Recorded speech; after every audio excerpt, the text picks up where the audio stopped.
हाँ जी। मैं अब आज आप लोगों के सामने एमसीक्यू के नए पैटर्न पर बात करेंगे। और ये जो एमसीक्यू का नया पैटर्न है, जो मैं कई बार कह चुका हूं, इसे भी ले लीजिए, तो उसमें जो है वो डेटा बेस्ड अब ज्यादा नहीं होता है। ऐसे ये तय किए जाते हैं, बनाए जाते हैं आइटम, जिसमें कि परीक्षार्थी को सोचना पड़े।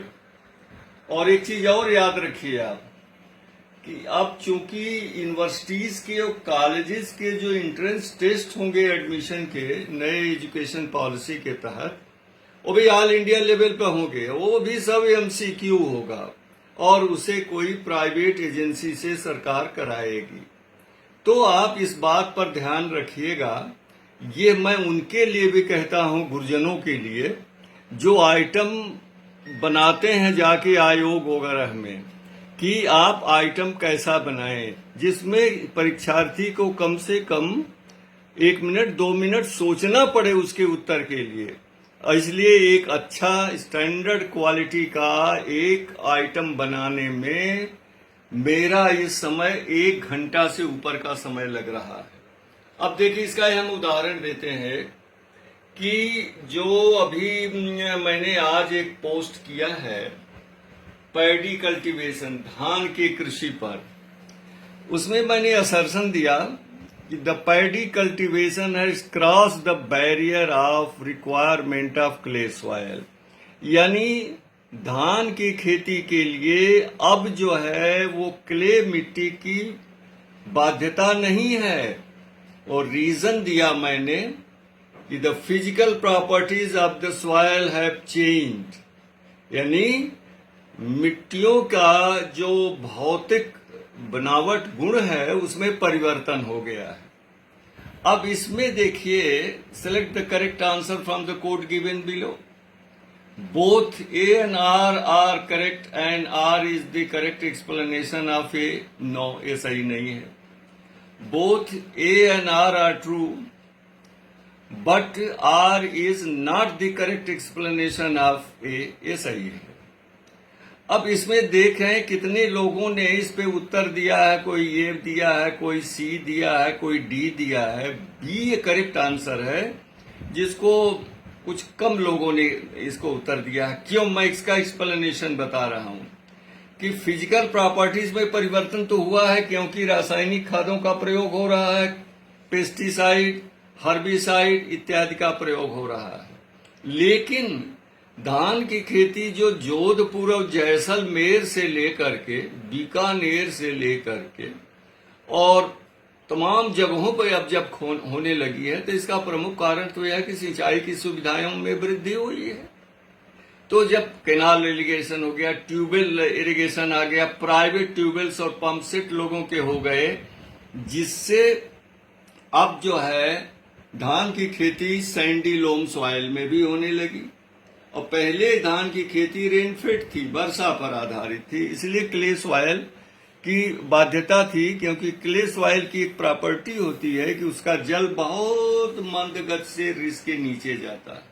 लेकिन सैंडी लोम में देखिए, आप पंप सेट से पानी भरते हैं खेत में, शाम को भरा, सवेरे जाएंगे तो पानी नहीं रहेगा, उसमें नीचे चला जाता है, परकोलेट हो जाता है, तो बार बार सिंचाई कर दी जाती है, काम बन जाता है। तो इस तरह से सोच विचार करके कल मैंने एक प्रश्न पूछा था कि इन निम्न में से कौन 4th ऑर्डर का रिलीफ फीचर है।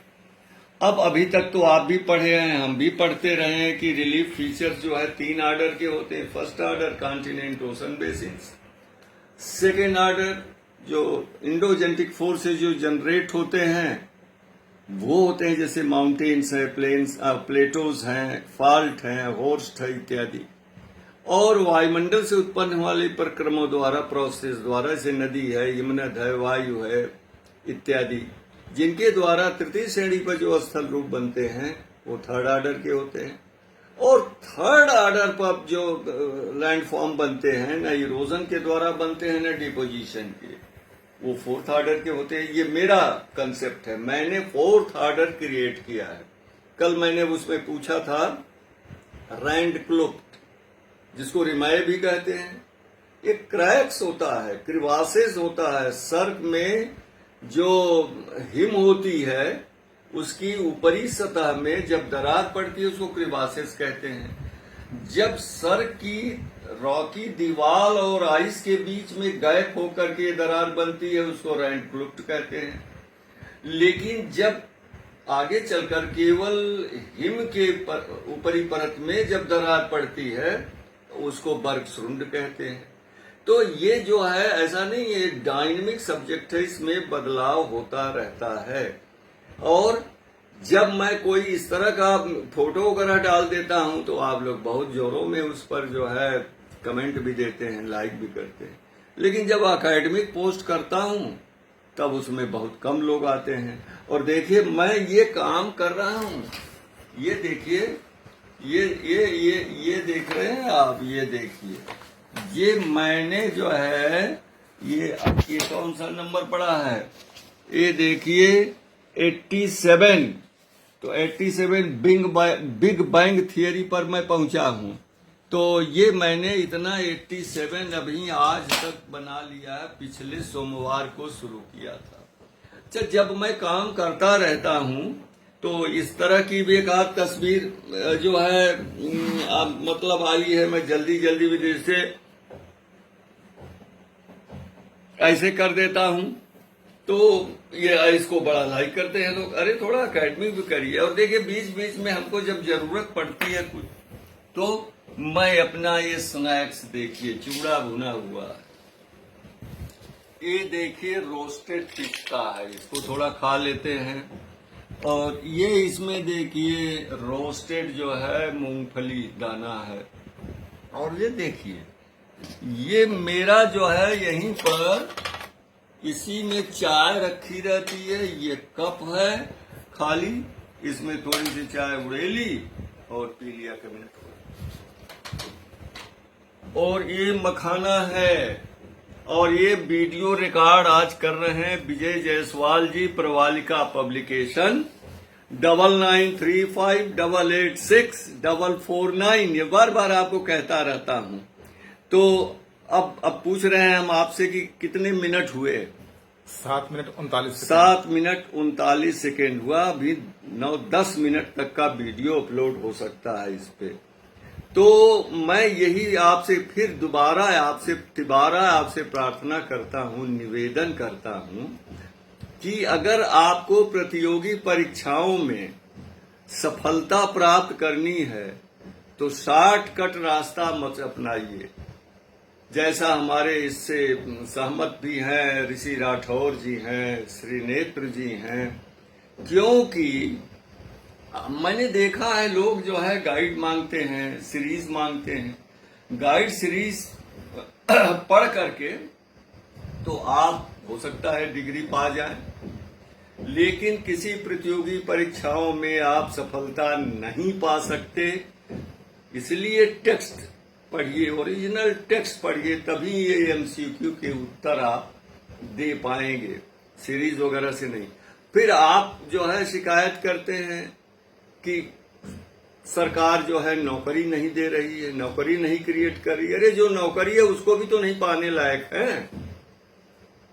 उस नौकरी को पाने के लिए तो प्रतियोगी परीक्षाओं से होके गुजरना पड़ेगा ना।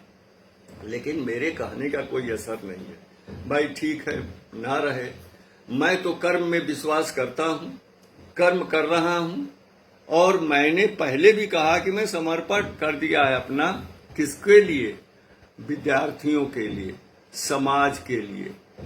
क्योंकि मैं जिंदगी ढो नहीं रहा हूं, मैं जिंदगी जी रहा हूं, बड़ा इंजॉय कर रहा हूं इसको। हमें बहुत प्रसन्नता होती है जब हम कुछ लिखते रहते हैं जिसको आप में से बहुत से लोग पढ़ते हो, उससे लाभान्वित होते हो। तो ये मेरा कार्य अभी जब तक है, अभी देखिए थोड़ा हाथ भी मेरा ये हिलने लगा है, ये वेन्स की प्रॉब्लम है, थोड़ी डायबिटिक लोगों को कुछ हो जाती, लेकिन अभी भी मैं कलम की ग्रिप है, मैं लिख रहा हूं। तो जब तक लिखते रहेंगे, जब तक ये शरीर साथ देगा, तब तक मैं आप और इस तरह से हम वीडियो के माध्यम से आपके सामने आते रहेंगे। फिर मेरा आग्रह है, निवेदन है कि आप ओरिजिनल टेक्स्ट बुक पढ़िए। दूसरा ये जो बार बार ऑनलाइन की बात करते हैं, हमसे पूछते, मेरे से न पूछिए। और नंबर 2 कि ऑनलाइन के चक्कर में मत पड़िए। मेरी पुस्तकें अगर ओरिजिनल अपडेटेड आपको चाहिए तो मैं बार बार कहता हूं, विजय जायसवाल को एक फोन कर दीजिए, वो समयानुसार आपको किताब रजिस्टर्ड पोस्ट से भेज देंगे, अपडेटेड मिलेगी, ओरिजिनल मिलेगी। फिर कहता हूं 9935886449, ये बार बार मैं कहता हूं। इससे आपको कम से कम प्रवालिका पब्लिकेशन की सब किताबें तो आपको मिल ही जाएंगी, ये भेज देंगे आपको। नमस्कार, थैंक यू।